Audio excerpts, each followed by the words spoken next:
जय श्री राम। नमस्कार दोस्तों, स्वागत है आप सभी का आपके अपने YouTube चैनल चंद्रमंशा भक्ति पर। दोस्तों, आज की इस वीडियो में हम लोग उसके आगे का अध्याय पढ़ेंगे जहाँ तक हम लोगों ने पढ़ लिया है श्री रामचरितमानस। अगर दोस्तों आप वीडियो पर नए हैं तो प्लीज़ जाकर सारी वीडियो को देखते आइए, तब जाकर आपको ये सारी कथाएँ आपको समझ में आएंगी दोस्तों, और आपको अच्छा भी लगेगा। तो चलिए दोस्तों, शुरुआत करते हैं आज का अध्याय। दोस्तों, हम लोगों ने इस दोहे तक पढ़ा था जब नारद जी उस सभा में पहुंचते हैं। कैसा वेश है उनका, वानर के समान उनका भयंकर शरीर है। और दोस्तों, अब वो राजकुमारी अपने हाथों में जयमाला लिए सभी राजाओं के बीच में वो घूम रही है। तो देखिए दोस्तों, आगे हम लोग पढ़ रहे हैं। जेहि दिसि बैठे नारद फूली, सो दिसित ही न बिलो की भूली। पुनि पुनि मुनि उस कसहि अकुलाहि, देखि दसाहर गन मुस्काहि। जिस ओर नारद जी रूप के गर्व में फूले बैठे थे, उस ओर उसने भूल कर भी नहीं ताका।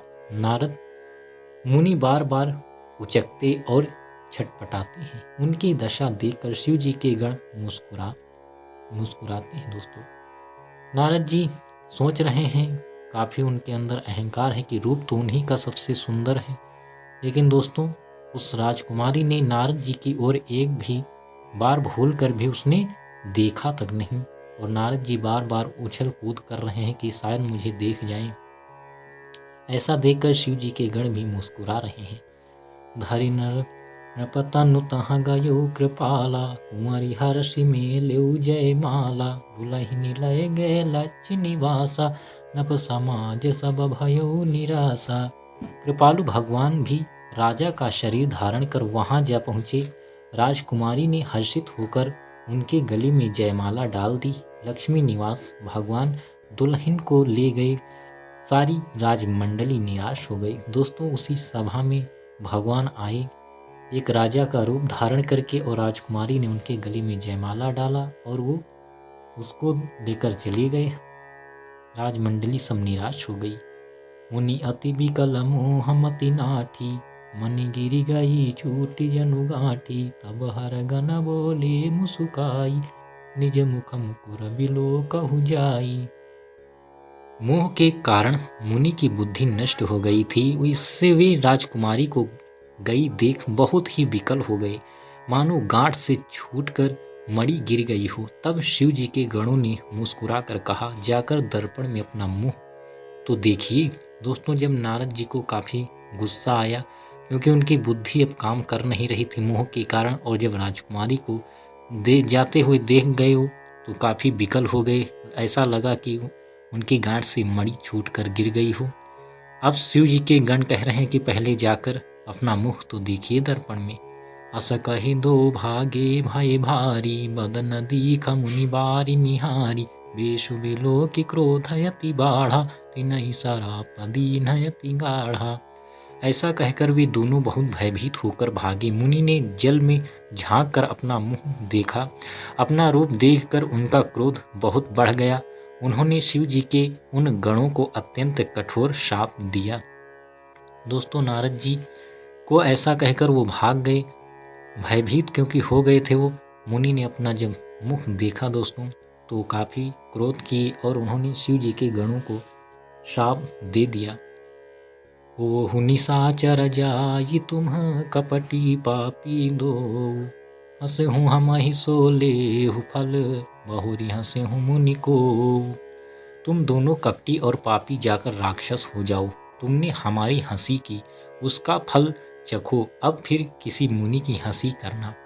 दोस्तों, नारद जी ने उनको शाप दिया कि जाकर तुम दोनों राक्षस हो जाओ। पुनि जलदि रूप निज पावा, तदपि हृदय संतोष न आवा। फरकत अधर कोप मन माहि, सपदि चली कमलापति पाहि। मुनि ने फिर जल में देखा तो उन्हें अपना असली रूप प्राप्त हो गया। तब भी उन्हें संतोष नहीं हुआ। उनके होंठ फड़क रहे थे और मन में क्रोध भरा था। तुरंत ही वे भगवान कमलापति के पास चली। दोस्तों, जैसे ही नारद ने फिर अपना मुख देखा तो उनको वही रूप अपना फिर से वापस मिल चुका था। अब उनको संतोष नहीं हो रहा। काफ़ी क्रोध उनके अंदर भरा हुआ है। अब वो भगवान श्री हरि के पास गए हैं दोस्तों।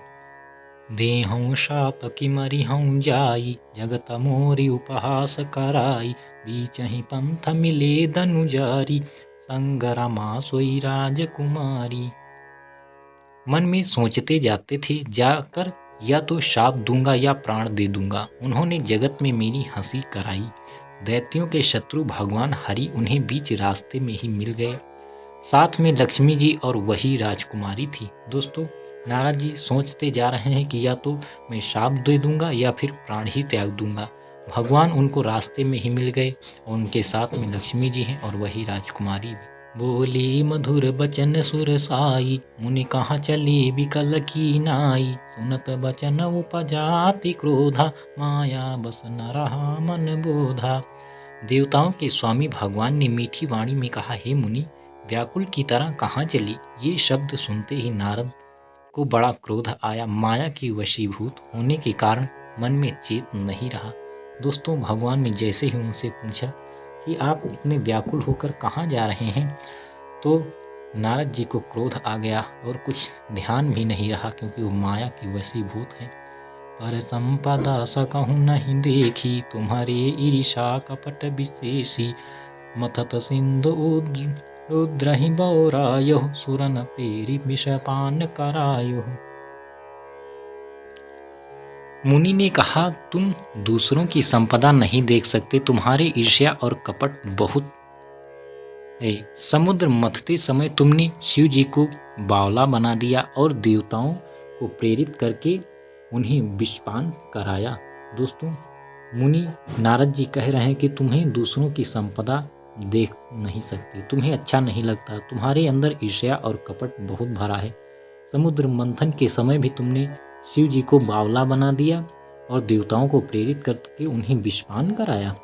असुर सुरा विष संकरहि, आपुरा मामनि चारु, स्वार्थ साधक कुटिल तुम, सदा कपट व्यवहारु। असुरों को मदिरा और शिव जी को विष देकर तुमने स्वयं लक्ष्मी और सुंदर कौस्तुभ मणि ले ली। तुम बड़े धोखेबाज और मतलबी हो, सदा कपट का व्यवहार करते हो।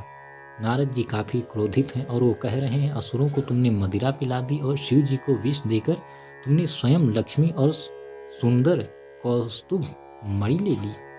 और वो कह रहे हैं आप कि तुम का बड़े धोखेबाज और मतलबी हो, कपट का व्यवहार ही सदा करते हो। दोस्तों, नारद जी बहुत ही क्रोधित हैं। परम स्वतंत्र न सिर पर कोई, भावई मन ही करहु तुम सोई, भले ही मंद ही भल करहु, विषमय हर्ष नहीं कछु धरहु। तुम परम स्वतंत्र हो, सिर पर तो कोई है नहीं, इससे जब जो मन को भाता है स्वच्छंदता से वही करते हो। भले को बुरा और बुरे को भला कर देते हो। हृदय में हर्ष विषाद कुछ भी नहीं लाते। दोस्तों, नारद जी कह रहे हैं आप तो बिल्कुल स्वतंत्र हैं ही, ना सिर पर कोई है जो तुम्हें रोक सके, तुमसे ऊपर तो कोई है ही नहीं। जो मन को आता है वही स्वतंत्रता से करते हो। भले को बुरा करते हो और बुरे को भला कर देते हो। हृदय में ना हर्ष होता है और ना कोई दुख होता है। दोस्तों, नारद जी देखिए क्या बुरा भला कह रहे हैं भगवान को।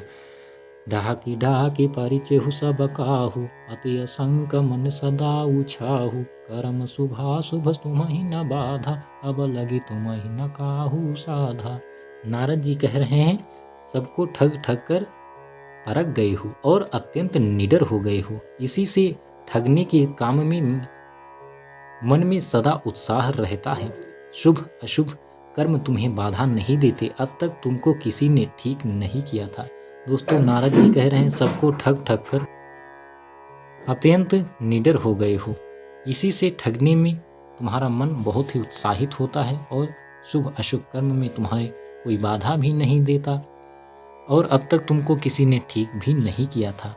भले भवन अब बायन दीन्हा, पावहु गे भल फल आपन कीन्हा, वंचिहु मोहि जवनि धरि देहा, सोई तनु धरहु श्राप मम एहा। अब कि तुमने अच्छे घर बना दिया है, मेरे जैसे जबरदस्त आदमी से छेड़खानी की है, अतः अपने किए का फल अवश्य पाओगे। जिस शरीर को धारण करके तुमने मुझे ठगा है, तुम भी वही शरीर धारण करो, यह मेरा शाप है। दोस्तों, नारद जी ने कहा, जिस शरीर को धारण करके तुमने मुझे ठगा है, तुम भी वही शरीर धारण करो, यह मेरा शाप है। कपि आकृति तुम कीन्ही हमारी, करिहहि कीस सहाय तुम्हारी। मम अपकार कीन्ह तुम भारी, नारी बिरह तुम होब दुखारी। तुमने हमारा रूप बंदर का सा बना दिया था, इससे बंदर ही तुम्हारी सहायता करेंगे। मैं जिस स्त्री को चाहता था उससे मेरा वियोग कराकर तुमने मेरा बड़ा अहित किया, इससे तुम भी स्त्री के वियोग में दुखी होगे। दोस्तों, नारद जी ने कहा, जैसा रूप हमारा तुमने बनाया है एक बंदर का, इससे वही बंदर तुम्हारे सहायक होंगे। और स्त्री के वियोग में मुझे दुख दिया है तुमने, जिसको मैं चाहता था उससे वियोग कराया है, तो तुम भी स्त्री से अलग हो जाओगे, वियोग में दुखी होगे। शाप शीस धरि हरषिहि, प्रभु बहु विनती कीन्ह। निज माया कै प्रबलता, करषि कृपा निधि लीन्ह। शाप को सिर पर चढ़ाकर हृदय में हर्षित होते हुए प्रभु ने नारद जी से बहुत विनती की और कृपा निधान भगवान ने अपनी माया की प्रबलता खींच ली। दोस्तों, भगवान तो ऐसा चाहते थे ही, उन्होंने शाप को सिर पर चढ़ाकर हृदय में बहुत मुस्कुराए, हर्षित हुए और नारद जी से बहुत विनती की और अपनी सारी जो माया थी उसकी प्रबलता को कृपा निधान भगवान ने उसको खींच लिया, अर्थात उसको खत्म कर दिया, नष्ट कर दिया। तो देखिए दोस्तों, नारद जी ने आवेश में आकर, क्रोध में आकर भगवान को भी क्या क्या कह डाले। तो इसके आगे की कथा हम लोग अगले अध्याय में पढ़ेंगे। जय श्री राम, नमस्कार।